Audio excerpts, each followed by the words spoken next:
Welcome to the Raw Loaf, where we're going to talk about Smackdown that aired on August 14th, 2018. Now, if you didn't notice, the beginning of Raw and tonight's Smackdown both included tons of women, and that's why B-Loaf X has asked me to... I'm just kidding. Look, these are just light bulbs.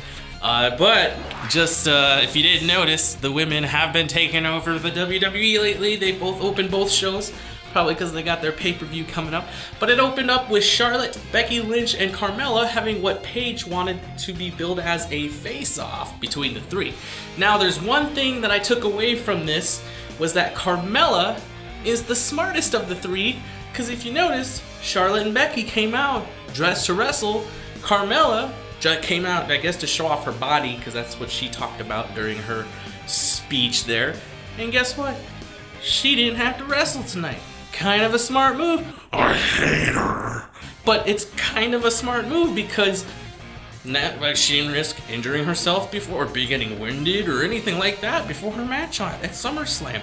And Becky Lynch did also say something very interesting during this opening segment. She said that she has been pretty much getting no sleep, and I want to know what she does, because for somebody who gets no sleep, she looks amazing. So while we're watching the Real Housewives of Smackdown, Paige comes out and goes, haha, we're gonna have a tag team match, and guess who of the two in the ring are gonna wrestle? Of course, it's Becky and Charlotte, and they're gonna be taking on Mandy Rose and Sonya Deville. And they get out to the ring, and boy howdy, let me tell you, Sonya Deville did not have Charlotte's number, and in fact, Charlotte had Sonya Deville's number. It was pretty bad. I felt kind of bad for Sonya Deville, because she was, oh boy, if you want to see a clinic. So there's Carmella, and I think they need to stop worrying about her and the belt. They just need to put Carmella into what I would call Wrap the Trap, a Wrap the Trap match, where when Carmella loses, she gets her like face duct taped, like her mouth duct taped up for like a month. Oh, that would be a wonderful stipulation for a wonderful match on a wonderful Rusev Day. Now, Byron Saxton, that he wants to be a lovable clown, but I kind of feel like he is a pregnant moose, because he said when Mandy Rose picked up Becky Lynch and body slammed her, Byron goes, look at that strength! Oh my god, you can feel his pants tightening. But I mean, if you think about it, wouldn't that just be like Chad Gable, like body slamming Shelton Benjamin? But nobody would panic over the fact that Chad Gable body slammed Shelton Benjamin, so what is the big deal that Mandy Rose body slammed Becky Lynch? I don't know. If you could explain it to me, please in the comments below, I would love that. And you will be featured in the next episode of the Raw Loaf Smackdown review. But the conclusion of this match, Becky Lynch rolls all over the place with Mandy Rose and gets her in the disarmor for the 1, 2, 3. No, you idiot! You don't count 1, 2, 3 on a submission. It's a tap out. Will you ever get it right? Like your weight.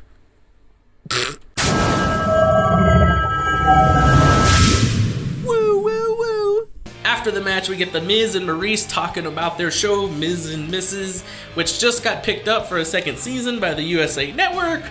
Maurice goes, oh, I've never seen a show get picked up so fast. Well, let me tell you, little there, Miss Maurice.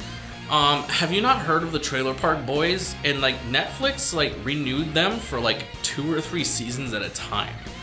I'm pretty sure that no time is so much faster than that. Then we come back from commercial break and we see Becky and Charlotte backstage, and here's basically what happened. Oh my god, Becky Lynch, you're so great. I can't believe you did that. Well, you know what? I did what I had to do. Let's have a great match on Sunday. Oh my god, we're gonna have such a great match on Sunday. Drink-a-tea. But maybe Becky was in such a rush to see the next match, which was the triple threat, not a triple threat match, but the triple threat out right there in their hometown of Greenville, South Carolina, which these guys, I mean, they must not be really loved that much because the crowd did not go nuts for them, against the tag team champions, the Bludgeon Brothers. This wasn't a match, this was a crime scene, because the triple threat were pretty much murdered, and the referee didn't care. And just like what happened last night between Ricky Roberts and Bobby Lashley, the Triple Threat did not lose to the Bludgeon Brothers, and the Bludgeon Brothers did not beat the Triple Threat. Ergo, the Bludgeon Brothers are not any better than the Triple Threat. Perspective. So instead of Daniel Bryan and The Miz being at SmackDown Live this week, we're gonna get a 3-part documentary series on their relationship / rivalry over the last 8 years. This first part was about their NXT part, and I'll just say, I don't like going to wrestling shows and then having to watch videos, because I can watch videos at home.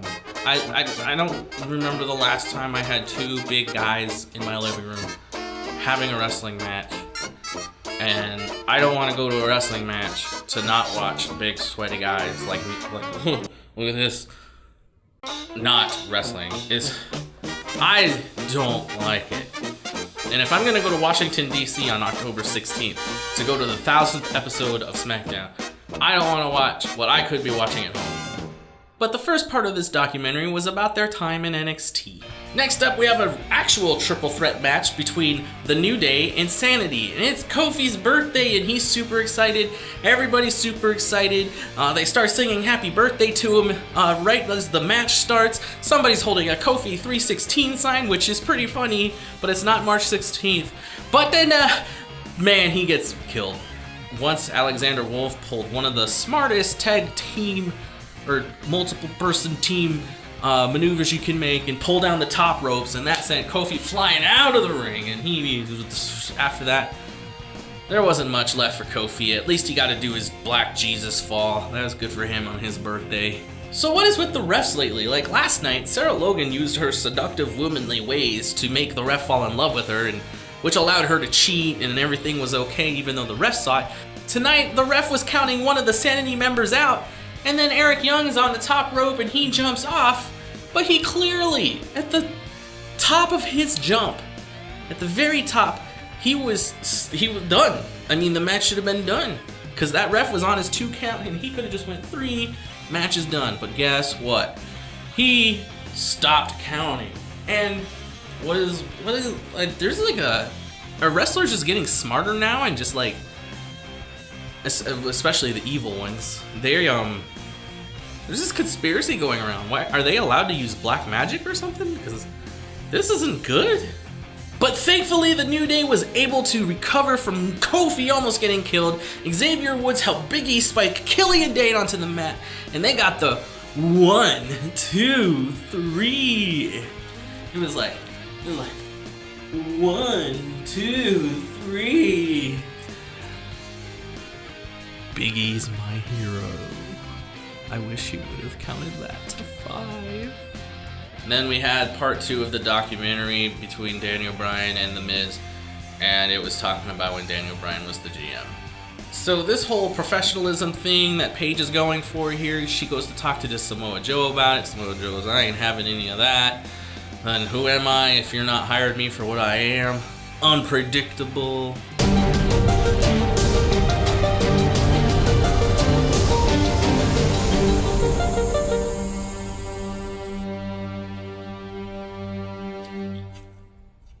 Sorry, I just had to take a moment there to think, because if women really are taking over the WWE, is that necessarily a good thing?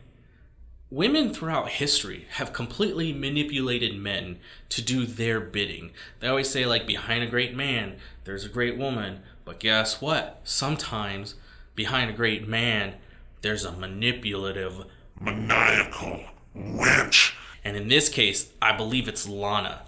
Because Aiden English and Rusev have been one of the most fun tag teams I have ever seen in my life. Rusev Day gets chanted all the time at pretty much every event, everywhere you've ever been in your life. And because Aiden English was trying to help his friend, Lana, who's Rusev's wife, is now saying, no, Aiden English is a terrible person. And he's not. I mean, maybe when he was with Simon Gotch he was, because they were like from the 1700s or something. This has been going on for a while, and this is why people don't see it. Months ago, Lana was talking to Rusev about, oh yeah, I don't know about this Aiden guy. I'm gonna tear you guys up so I can have you all myself. So before you get so pro women taking over the WWE, think about how it's going to ruin the lives of the men. And unfortunately, Andrade Cien Almas just pretty much kills Aiden English. Doesn't take too long to beat him. Hits him with that hammerlock DDT though. One of my favorite moves on one of my most hated wrestlers. And then Zelina gets up there and they chit-chat about how they're going to get rid of Rusev and Lana Day. Rusev and Lana come out and I'm just thinking the whole time, oh, where did Lana's accent go and why is there not singing going on right now? Come back from commercial break and Paige is pleading with AJ Styles, please be professional, please be professional. And then AJ goes, huh? Well, I made my wife a promise. And then we got the part 3 of the documentary when Daniel Bryan actually returns to wrestling.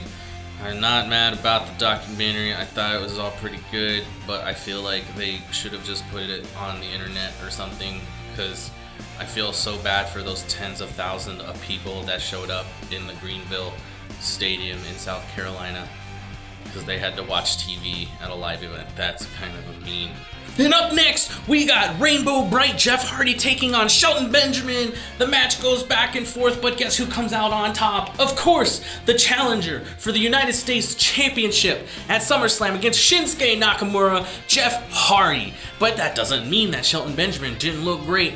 These two veterans have been going back and forth for years, and I would love to see more of it. Maybe in the future we can get the US Championship match between the two.